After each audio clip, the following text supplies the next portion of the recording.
Stop scrolling right now.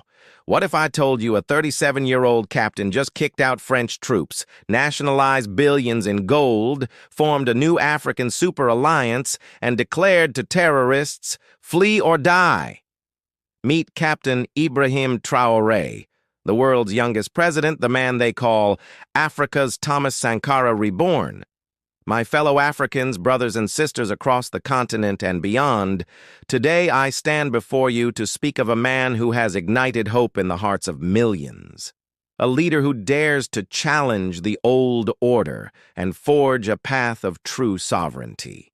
His name is Captain Ibrahim Traoré, the interim president of Burkina Faso, the world's youngest head of state at just 37 years old. His story is not just the biography of one man. It is the story of Africa's awakening. Born on March 14, 1988, in the humble village of Kera in western Burkina Faso, Ibrahim Traoré grew up under the vast Sahel skies, where the land teaches resilience and the people know the value of dignity. As a boy, he was quiet, thoughtful, excelling in school in Bondokui, and later in Bobo Dioulasso. Classmates remember him as reserved yet brilliant, a young mind already questioning the injustices around him.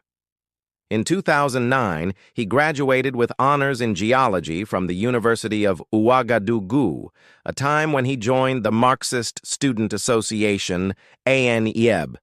Inspired by the immortal legacy of Thomas Sankara, the revolutionary who declared that a soldier without political education is a potential criminal. Traoré was no ordinary student. He protested against exploitation, against the foreign hands plundering Burkina Faso's gold while its people remained in poverty. But destiny called him to the uniform. Joining the armed forces in 2010, he trained at the Georges Namoano Academy and in Morocco. He rose quickly. Lieutenant in 2014, captain by 2020. He fought on the front lines against jihadist insurgents in the north, served in UN peacekeeping in Mali, and earned medals for bravery. He saw comrades fall, villages burn, and a nation betrayed by leaders who failed to protect it. In January 2022, he supported the coup that removed President Roch-Marc Christian Kabore amid escalating insecurity. But when Lieutenant Colonel Paul-Henri Sandaogo Damiba faltered, Traoré acted. On September 30th, 2022, at age 34, he led a second coup, not for personal glory, but to refocus the fight against terrorism. Sworn in as interim president, he became the supreme commander, declaring, "This is necessity, not ambition." Since then, Traoré has pursued a bold revolution rooted in Pan-Africanism, sovereignty, and self-reliance. He expelled French troops in 2023, severed military ties with the former colonial power, and turned to partners like Russia, Turkey, and China.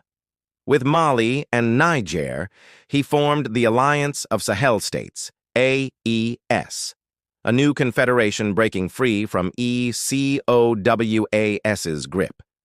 In December 2025, he proudly received the first AES biometric identity card, symbolizing unified Sahel citizenship.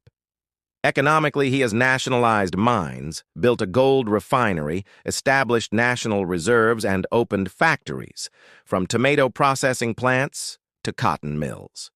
Despite challenges, the economy holds strong on soaring gold prices, with projections of robust growth. He has pushed for food sovereignty, vocational training, and industrialization, declaring in his December 2025 independence address, "Burkina Faso is a showcase, a model. We are watched and we have no choice but to succeed." On security, he has reconquered territory, armed volunteers, and warned terrorists, "Flee or die." Yet the fight continues. Jihadist attacks persist, and the humanitarian crisis lingers. Critics point to extensions of the transition to 2029, the restoration of the death penalty in 2025, criminalization of homosexuality, and curbs on dissent, including conscription of journalists. Alleged coup plots, like those in 2025, have been foiled, but they highlight the tensions of transformation. Traore is no saint. He is a soldier in a storm. But to millions, he is a hero. Sankara reborn, a Pan-African icon inspiring films, rallies, and youth across the continent. From Kremlin meetings to AES summits, he speaks of liberation, rejecting neo-colonialism, building an Africa that feeds itself, defends itself, and decides for itself.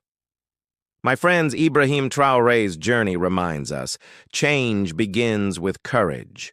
In a continent rich yet exploited, young yet burdened by old chains, leaders like him show that the future belongs to those who dare. Burkina Faso today stands as a beacon. Will we follow its light? Forward ever, backward never. Thank you for watching. Please like and subscribe and press the bell icon for upcoming videos.